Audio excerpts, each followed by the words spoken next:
정부가 최근 내놓은 전월세 대책과 주거급여 제도 모두 저소득층과 주거 취약계층을 돕기에는 부족하다는 지적을 받고 있습니다. 요즘 어린 손자를 맡아 키우는 할머니, 할아버지가 많아지면서 육아 공부까지 하는 열성 할머니들도 늘고 있다고 합니다. 경북 한우의 1등급 이상 비율이 전국 6위에 머물고 있어 고급화를 위해 더욱 노력해야 한다는 지적이 나오고 있습니다. 울릉도에서 꼴뚜기인 줄 알고 즐겨 먹던 것이 일본에서 천연기념물로 지정된 반딧불 오징어로 확인됐습니다.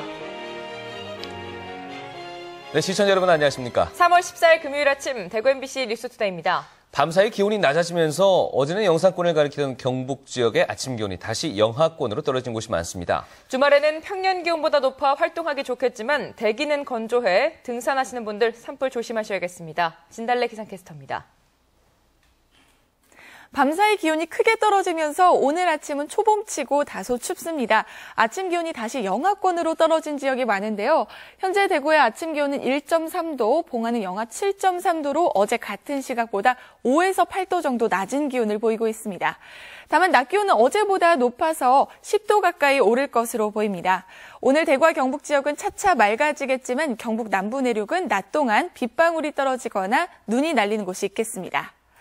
주말 동안에는 날이 더 풀리겠습니다. 아침 기온이 영상권을 회복하겠고요. 일요일 대구의 낮 기온이 18도까지 오르면서 무척 포근하겠습니다. 다만 이렇게 일교차가 크게 벌어지는 만큼 옷차림에 신경을 쓰셔야겠고요. 다시 또 대기가 건조해지고 있습니다. 주말 동안 등산 계획 있으신 분들은 산불 조심하셔야겠습니다. 날씨였습니다. 정부의 전월세 대책이 세금을 내지 않는 저소득층에게는 그림의 떡이 되고 있습니다. 주거급여 제도 역시나 주거 취약계층을 돕기에는 턱없이 부족하다는 지적을 받고 있습니다. 도건엽 기자가 취재했습니다. 취업 준비생인 28살 김모 씨는 주택가 3층에 한 칸짜리 월세방에서 삽니다. 한 푼이라도 아끼기 위해 비교적 싼 방을 골랐지만 일정한 수입이 없는 김 씨에게는 큰 부담입니다. 아르바이트에서 한 달 한 60 정도를 버는데 그래서 방값 20에 전기세, 수도세, 인터넷 요금 이래저래 25만 원이 그냥 빠지거든요. 근로소득자 1,577만 명 가운데 김 씨처럼 소득이 일정 수준 이하여서 세금을 내지 않는 과세 미달자가 515만 명. 대구와 경북에서도 각각 20만 명이 넘습니다. 정부가 근로소득자의 주거비 부담을 줄이기 위해 세 공제 방식으로 한 달치 월세를 돌려주기로 했지만 소득이 적어 세금을 내지 않는 과세 미달자들은 혜택을 볼 수가 없습니다. 정부가 오는 10월부터 확대 시행하기로 한 주거급여 제도 역시 효과가 불투명합니다. 4인 가구 월소득이 173만 원 이하일 때 월 평균 11만 원을 준다는 것인데 대상이 73만 명에서 12만 명 늘어나는 데 그쳤습니다. 기초생활수급자분들이 받던 주거급여에 비해서 대상이라던가 금액적인 면에서 거의 늘어나다고 보기 굉장히 힘든 수준입니다. 때문에 정부가 국민의 기본권인 주거권에 대해서는 좀 더 전향적인 모습을 가지고 대폭 확대해야 된다고 생각합니다. 선진국에 비해 턱없이 부족한 공공임대주택을 늘리는 것부터 우선해야 한다는 주장도 나오고 있습니다. 10% 선이라도 일단은 가지고 난 다음 민간 시장의 변화라든가 이것을 전체적으로 종합을 해서 그때 가서 주거급여라든가 필요한 이렇게 주택 바우처 제도라든가. 정부가 서민 주거를 안정시킨다며 잇따라 내놓는 주택 정책이 포장뿐이라는 비판의 목소리가 커지고 있습니다. MBC 뉴스 도건협입니다. 어젯밤 11시 50분쯤 경주시 안강읍 도류리 한 알루미늄 분말 제조 공장에서 불이 나서 3층짜리 공장 내부를 대부분 태워서 경찰 추산 1억 원 상당의 재산 피해가 났습니다. 불이 나자 소방서는 소방차 10대를 현장에 보냈지만 알루미늄 관련 특수 화재를 진압하는 물질인 팽창질석이 충분하지 않아 아직도 불을 끄지 못하고 있습니다. 경찰은 공장 3층에서 불이 시작됐다는 목격자의 진술을 바탕으로 정확한 화재의 원인을 조사하고 있습니다. 지방선거에 출마할 후보들의 새누리당 공천 신청 마감이 이틀 남았지만 신청이 저조해서 막판 극심한 눈치 작전이 나타날 것으로 보입니다. 어제까지 새누리당 대구시당에 접수된 기초의원, 광역의원, 기초단체장 공천 신청자는 모두 175명으로 4년 전 지방선거 때의 351명과 비교하면 절반 수준에 머무르고 있습니다. 새누리당 경북도당에는 455명이 접수해서 역시 5회 지방선거 때 667명보다 212명이 적은 상황입니다. 이는 현 광역의원이 기초단체장에 출마하거나 기초의원이 광역의원에 출마하면서 지역구가 비는 곳이 많은 데다 막판까지 접수 현황을 파악한 뒤 당선 가능성이 높은 곳에 접수하려고 하기 때문으로 공천 마감 시한인 내일까지 신청자가 대거 몰릴 것으로 보입니다. 대구시가 침체된 지역 건설 산업의 활성화를 위해서 힘쓰기로 했습니다. 대구시는 이를 위해서 지역의 의무 공동도급을 확대하고 외지 건설업체의 협력업체 등록을 추천하는 한편 공공건설공사는 최대한 빨리 발주하기로 했습니다. 지역업체 하도급 참여율과 지역 자재, 장비, 인력 사용률을 70-80%로 끌어올리기 위해 건설 계획이나 발주 단계 때부터 지역업체의 참여 상황을 수시로 점검하기로 했습니다. 요즘 맞벌이하는 자식들을 대신해 할머니, 할아버지들이 어린 손자를 맡아서 키우는 경우 많은데요. 아이들을 좀 더 체계적으로 돌보려고 육아 공부까지 하는 열성 할머니들이 늘고 있다고 합니다. 권윤수 기자입니다. 유한순 씨는 내년에 할머니가 될 것에 대비해 문화센터에서 베이비시터 교육을 받고 있습니다. 직장에 다니는 결혼한 딸이 내년에 아이를 낳을 계획인데 자신이 돌봐주기로 했기 때문입니다. 저희 자식은 이제 오래전에 키워봐서 좀 잊어버리고 그래서 그리고 요새 또 신세대로 키우니까 또 다를 것 같고. 이곳에서는 아기 젖병을 물리는 것에서부터 목욕법, 육아용품 사용법에 이르기까지 실전 육아법을 체계적으로 배울 수 있습니다. 전문 베이비시터 양성을 목적으로 개강했지만 손자, 손녀를 잘 키우려는 할머니들의 수강이 줄을 잇고 있습니다. 옛날 육아 방식하고 요즘하고는 좀 많이 달라졌어요. 거기다가 물품들도 옛날 거하고 좀 많이 다른 거, 새로운 것들이 많이 나와서. 지난 2006년부터 해마다 개설되고 있는 대구 수성구 보건소 베이비시터 대학은 지난해 6대1이라는 높은 수강 경쟁률을 기록했습니다. 당초 40대 이상이던 연령 제한을 올해부터 60대 이상으로 높였을 정도로 인기가 대단합니다. 직장 여성들이 많다 보니까 육아의 책임이 할머니, 할아버지들이 몫이 됐습니다. 그래서 좀 더 이제 과학적이고 체계적으로 육아 교육이 필요하기 때문에 육아 공부도 마다하지 않는 할머니들의 열성. 이 시대의 새로운 풍속도로 자리 잡고 있습니다. MBC 뉴스 권윤수입니다. 구미시는 구미 1공단이 혁신단지로 지정되자 혁신단지 조성 실무추진단을 구성해 구체적인 사업 계획에 들어갔습니다. 구미시 부시장을 총괄단장으로 한 35명의 실무추진단은 산업단지의 혁신 역량 강화와 공간 재편, 환경 개선 세 분야에 걸쳐 올해 안에 구체적인 사업 계획을 세우고 내년부터 본격적인 사업을 벌이기로 했습니다.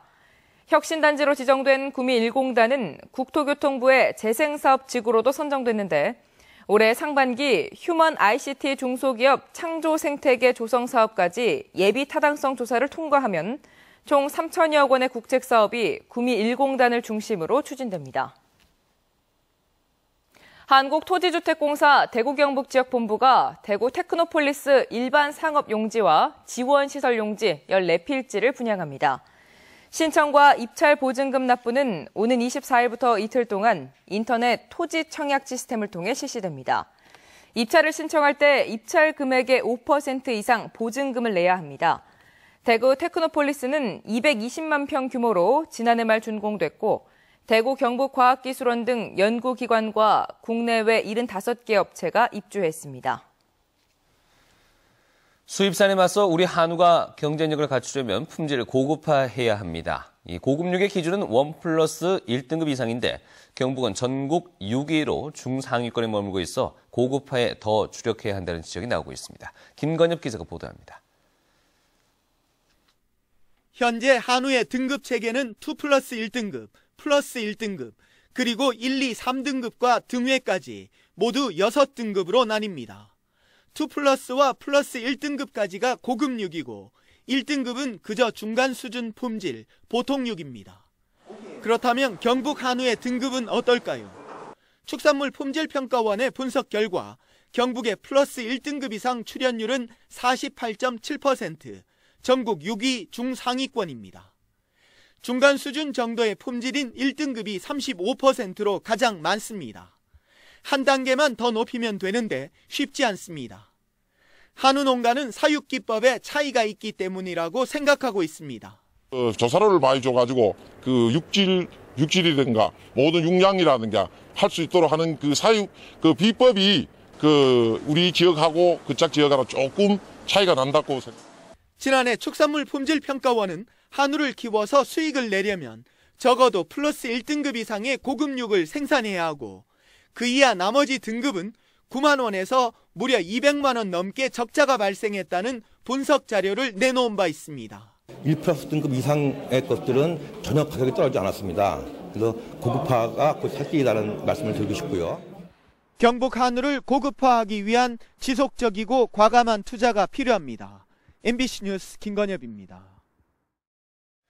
국가보조금을 횡령한 상위공경회 대구지부장에게 실형이 선고됐습니다. 대구지방법원은 2009년부터 상위공경회 대구지부장으로 근무하면서 행사 차량 지원비와 현수막 제작비 등을 부풀려 모두 5,700만 원의 보조금을 횡령한 66살 이모 씨에게 징역 8개월을 선고하고 총무부장이었던 또 다른 이 씨에게는 벌금 500만 원을 선고했습니다. 재판부는 판결문에서 지부장 이 씨는 횡령 혐의를 극구 부인하고 책임까지 총무부장에게 떠넘기는 등 죄질이 좋지 않아 엄한 책임을 물어야 한다고 실형 선고 이유를 밝혔습니다. 대구지방법원은 오락실 업주를 폭행해 이권을 빼앗은 혐의로 기소된 폭력조직 동구연합파의 두목 44살 김 모 씨에게 징역 2년을 선고했습니다. 재판부는 폭력조직 두목인 김 씨가 폭력을 행사해 오락실 일부 운영권을 넘겨받은 뒤 이익금을 조직 운영자금으로 활용해온 점 등을 종합하면 엄한 처벌이 불가피하다고 밝혔습니다. 김 씨는 2012년 7월부터 같은 해 연말까지 대구의 성인 오락실 몇 곳을 위협해 영업지분 등을 요구한 혐의 등으로 기소됐습니다. 울릉도에서 꼴뚜기인 줄 알고 즐겨 먹었던 것이 알고 보니 일본에서 천연기념물로 지정된 반딧불 오징어였다고 합니다. 한기민 기자입니다. 일본 중서부 토야마현의 나메리카와 해변. 조명등을 든 많은 사람들이 뜰채로 뭔가를 건져 올립니다. 해변에 몰려온 오징어를 줍는 겁니다. 조명이 사라지자 오징어의 영롱한 파란 불빛이 잔파도에 따라 흔들립니다. 셔터를 올해 개방하고 찍은 밤 해변 사진을 보면 도심의 네온 사인을 방불케 합니다. 토야마현에서는 매년 반딧불 오징어 축제까지 벌입니다. 이 반딧불 오징어가 울릉도에서도 확인됐습니다. 몇 년 전부터 울릉도 해안도로에 가로등 불빛을 보고 몰려온 것을 주민들은 꼴뚜기로 알고 뜰채로 잡아 반찬으로 해 먹었습니다. 초고추장 무침에 회도해서 먹고 또 다시를 내가지고 그 라면 삶고 뭐 그런 데도 넣어가 먹고. 생김새는 비슷하지만 몸 길이가 7cm로 꼴뚜기보다는 좀 큽니다.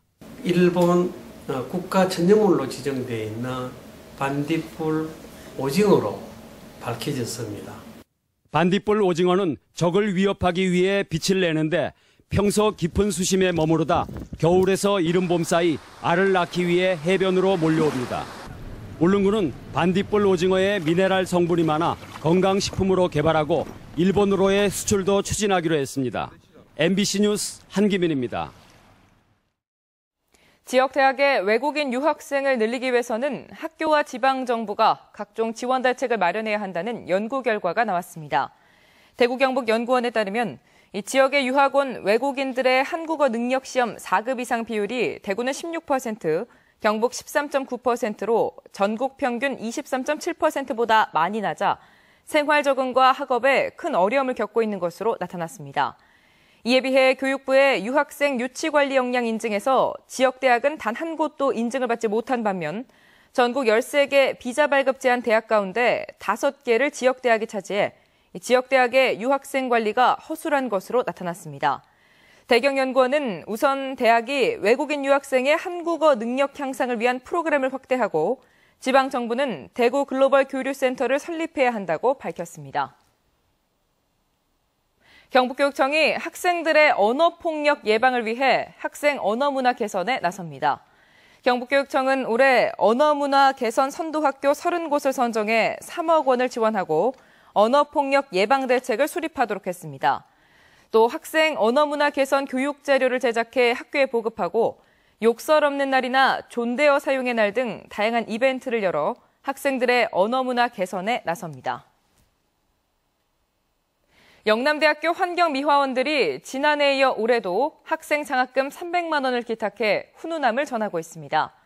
영남대 환경미화원 60명은 지난해 3월 장학금 300만 원을 처음 기탁하면서 전 직원이 월급에서 5천 원씩 나누어 내 해마다 300만 원씩 장학금을 마련하겠다는 약속을 지키기 위해 올해도 장학금을 전달했다고 밝혔습니다.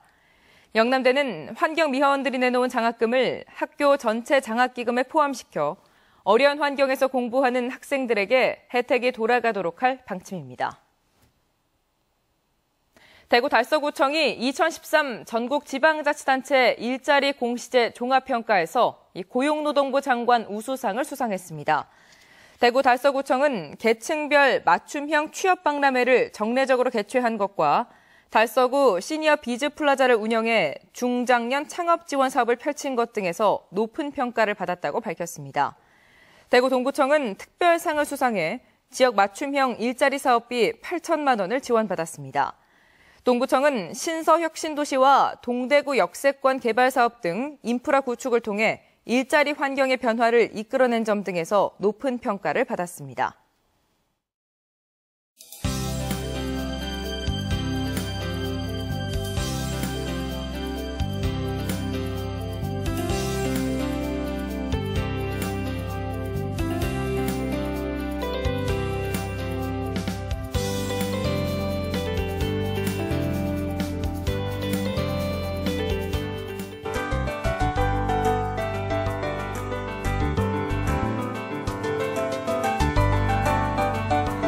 밤사이 기온이 크게 떨어지면서 오늘 아침은 다소 춥습니다. 아침 기온이 다시 영하권으로 떨어진 지역이 많은데요. 현재 대구의 아침 기온은 1.3도, 안동은 영하 1.7도로 어제 같은 시각보다 5에서 8도 정도 낮은 기온을 보이고 있습니다. 다만 낮 기온은 어제보다 약간 올라서 10도 가까이 높아질 것으로 보입니다. 오늘 대구와 경북 지역은 차차 맑아지겠지만 경북 남부 내륙은 낮 동안 빗방울이 떨어지거나 눈이 날리는 곳도 있겠습니다. 아직도 곳곳에 구름이 끼어 있는 모습입니다. 게다가 오늘 대구와 경북 지역은 아침에 짙은 안개가 끼어 있는데요. 가시거리가 짧기 때문에 운전하실 때 조심하셔야겠습니다. 현재 영천과 청도는 영하 1도로 어제 같은 시각보다 6에서 7도 정도 낮아졌습니다. 하지만 한낮에는 10도 가까이 오르면서 비교적 포근해지겠습니다. 문경의 아침 기온은 영하 4도, 상주는 영하 2도로 추운 아침을 맞고 있는데요. 점차 기온이 오르면서 일교차가 크게 벌어지겠습니다. 봉화는 어제 같은 시각보다 9도나 떨어져서 현재 영하 7도를 가리키고 있습니다. 많은 지역의 기온이 영하권을 가리키고 있는데요. 다만 낮 기온은 어제보다 조금 높겠습니다. 포항의 아침 기온은 0도, 울진은 2도로 다른 지역에 비해 높은 기온을 보이고 있습니다. 낮 기온은 10도 가까이 오르면서 활동하기 좋겠습니다. 물결은 최고 4m까지 높게 일겠습니다. 토요일인 내일 등산지 날씨는 대체로 맑겠습니다. 다만 다시 대기가 건조해져서 등산하시는 분들은 산불 조심하셔야겠습니다. 주말 동안 대체로 맑은 날씨가 이어지다가 다음 주 초반 비 소식이 있겠습니다. 날씨였습니다.